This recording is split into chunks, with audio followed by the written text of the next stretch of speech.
ഇതാ സിങ്ക് തുറന്ന് നോക്കിയപ്പോൾ ഇതാ വലിയ മീൻ ഞാൻ കട്ട് ചെയ്യുന്ന കാണിച്ചു തരാം. അപ്പോൾ ഏപ്രണൊക്കെ ഇടട്ടെ, ലുക്കിനൊന്നും ഒട്ടും കുറവ് വരുത്തണ്ടല്ലോ.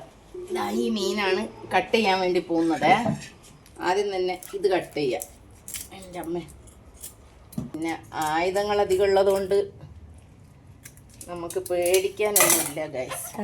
അയക്കൂറൻ്റെ പ്രത്യേകത എന്താണെന്ന് വെച്ചാൽ ഈ അയക്കൂറ വലുതാവുന്നതിനനുസരിച്ച് ഇതിന് ഭയങ്കര ടേസ്റ്റാണ്, നല്ല ടേസ്റ്റാണ് ഇതിൻ്റെ ഫ്ലഷിന്.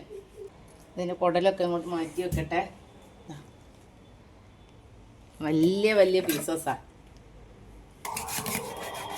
ഇത്. സത്യത്തിൽ ഇത്രയും വലിയ പീസ് ഫ്രൈ ചെയ്യാൻ നല്ല ടേസ്റ്റാണ്. കറിയിൽ ഇത് ഇങ്ങനെ ടേസ്റ്റ് ഉണ്ടാകും എത്രയും വലിയ പീസ്. ഞാൻ പക്ഷേ ഇങ്ങനെ നേരെ സ്ലൈസ് ചെയ്ത് ഇതാക്കിയാൽ നമുക്ക് ഇതാണ് ഈസി മെത്തേഡ്.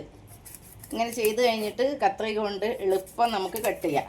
ഇട്ട് കഴിഞ്ഞിട്ട് ഇതാ കത്രിക കൊണ്ട് ഈ മുള്ള് മാത്രം, മുള്ളിനാണ് കുറച്ച് കട്ടി കൂടുതൽ, ഫ്ലഷൊക്കെ വെരി സോഫ്റ്റാണ്. ഇങ്ങനെ ഓരോന്നും കട്ട് ചെയ്തെടുക്കാം. ഉള്ളിൽ മുട്ട ഉണ്ടായിരുന്നു, മോൻ കുറേ സമയം ഞാനിതിങ്ങനെ പൊട്ടിക്കാതെ എടുക്കാമെന്ന് വെച്ചതാ. ഞാൻ കട്ട് ചെയ്ത്. ഇനി അടുത്തത് തലയും ഞാനും തമ്മിലുള്ള നൊന്നും ഇത്.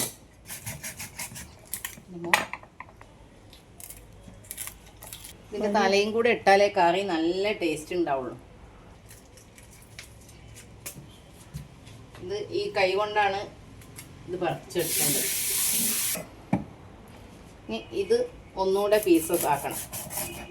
ഇത് തല മാത്രം മുളകിട്ടൊക്കെ വെക്കുകയാണെങ്കിൽ മുഴുവനോടെ വെക്കുന്ന നല്ലത്. പക്ഷെ ആ പീസസിൻ്റെ കൂടെ ഇടുമ്പോൾ എങ്ങനെ വേണമെങ്കിലും ഇടാം, നിങ്ങളെ സൗകര്യം പോലെ. ഞാനിപ്പോൾ പീസാക്കുന്നത്